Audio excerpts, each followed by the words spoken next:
مولا متقیان کیا فرماتے, کہتے مولا فرماتے کہ من قالا, جس شخص نے کہا, کب کہا, عند دخول المقابر, یہ مقبرہ کی جمع عربی میں ہے مقابر, مقبرہ اس کی جمع ہے مقابر.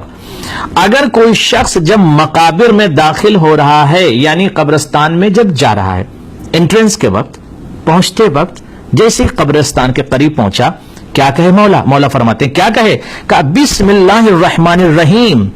اگر یہ مرد مومن, یہ شخص جو مقابر میں داخل ہو رہا ہے, انٹرنس بالکل قریب آ گیا, اب آپ نے کہا بسم اللہ الرحمن الرحیم, جیسے ہی آپ نے پڑھا, معصوم فرماتے ہیں, حضرت علی فرماتے ہیں, یہ حضرت علی کی حدیث ہے, فرماتے ہیں کتب اللہ لہ عبادت 50 سنہ.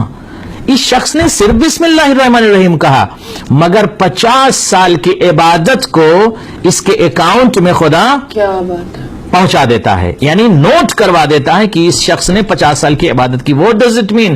آپ اپنے گھر سے نکلے, لندن میں ہیں, انگلینڈ میں, کسی منطقے میں, کسی جگہ پر ہیں, آپ نے کہا کہ آج ہم چلتے ہیں کسی مومن کی قبر کی زیارت کرتے ہیں, قبرستان چلتے ہیں, مقبرہ چلتے ہیں, اس لیے کہ we have to departure, ہمیں سب کو جانا ہے اور ہمیں قبرستان جانا ہے, کیونکہ قبرستان میں ہی ہمیں رہنا ہے, اس کے بعد پھر برزخ کے تمام حالات ہیں اور پھر محشر. اب یہاں پر آپ غور فرما لیں کہ اگر کسی شخص نے قبرستان میں جیسے ہی داخل ہوتے وقت یہ پڑھ دیا بسم اللہ الرحمن الرحیم, 50 سال کی عبادت کو اس کے اکاؤنٹ میں نوٹ کر دیا جائے گا.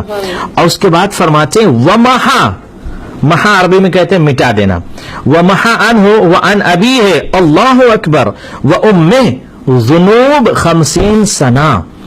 یہ شخص, اس نے صرف انٹرنس پہ جا کر بسم اللہ الرحمن الرحیم پڑھا, 50 سال کی عبادت اس کے اکاؤنٹ میں لکھ دی جائے گی. کتنا ثواب ہے.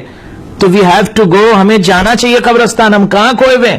50 سال کی عبادت لکھ دی جائے گی, ومحا عنہ, اور مٹا دیا جائے گا. کیا مٹا دیا جائے گا؟ وعن ابی, اس کے تمام گناہوں کو, اس کے والد کے گناہوں کو, اس کی والدہ کے گناہوں کو, ذنوب 50 سنہ, اگر 50 سال کے بھی گناہ ہیں تو ڈیلیٹ کر دیے جائیں گے, ریموو کر دیے جائیں گے. ملک کو حکم ہوگا اس کے گناہ کو ہٹا دو, ختم کر دو. کیوں؟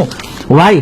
Because he gone to visit the قبرستان, یہ قبرستان گیا اور اس نے صرف بسم اللہ الرحمن الرحیم پڑھا, اس کا یہ فائدہ ہے. لہذا قبرستان جانا چاہیے, مسلسل جانا چاہیے, اور جا کر خود بھی اپنے گناہوں کی مغفرت کروا لے انسان, اور جو قبر میں افراد سو رہے ہیں ان کے لیے بھی دعائے مغفرت کریں اور ان کے لیے بھی دعا کریں انشاءاللہ تعالی. ایک حدیث اور پیش کر دوں, وقت ہے آپ کے پاس؟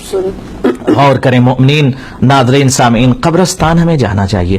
اچھا, قبرستان جانے کا ایک سب سے بڑا فائدہ یہ ہے کہ انسان موت کو یاد کرتا ہے, بیدار ہو جاتا ہے, اور جب موت کو یاد کرتا ہے تو گناہ نہیں کرتا. He doesn't want to do any sin.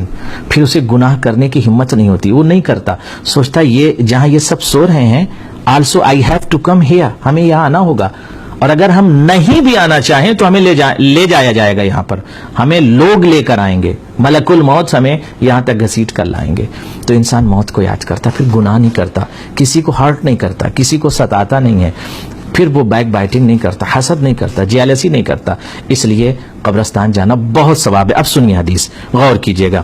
قال رسول اللہ صلی اللہ علیہ وآلہ وسلم, نبیوں کے سلطان, سید الانبیاء, زبدۃ الانبیاء, وارث شریعت, ارشاد فرماتے ہیں من قرأ, اگر کسی نے پڑھا, کیا پڑھا پیغمبر کا, آیتن من کتاب اللہ, ایک آیت پڑھی, صرف کسی نے صرف ایک آیت پڑھی, قرآن مجید کی ایک آیت پڑھی. کہاں پڑھی؟ فی مقبرۃ من مقابر المسلمین, قبرستان پہنچا اور پہنچ کر صرف ایک آیت پڑھی. کہاں پڑھی؟ مسلمین کے مقبرے میں, یعنی قبرستان میں پڑھی. اللہ اکبر. تو فائدہ کیا ہوگا اس کا؟ اس شخص نے ایک آیت کو پڑھی, آواز دی پیغمبر نے, میں وارث شریعت ہوں نا, میں وارث دین ہوں, بتاتا ہوں ثواب. کہتے ہیں اعطاہ اللہ, اللہ اسے عطا کرے گا. کیا عطا کرے گا؟ ثواب 70 نبیہ, 70 نبیوں کا ثواب اس شخص کو عطا کرے گا. ایک آیت پڑھنے کا ثواب ہے. اس کا مطلب یہ ہے کہ قبرستان جانا بہت اسینشل ہے, بہت ضروری ہے.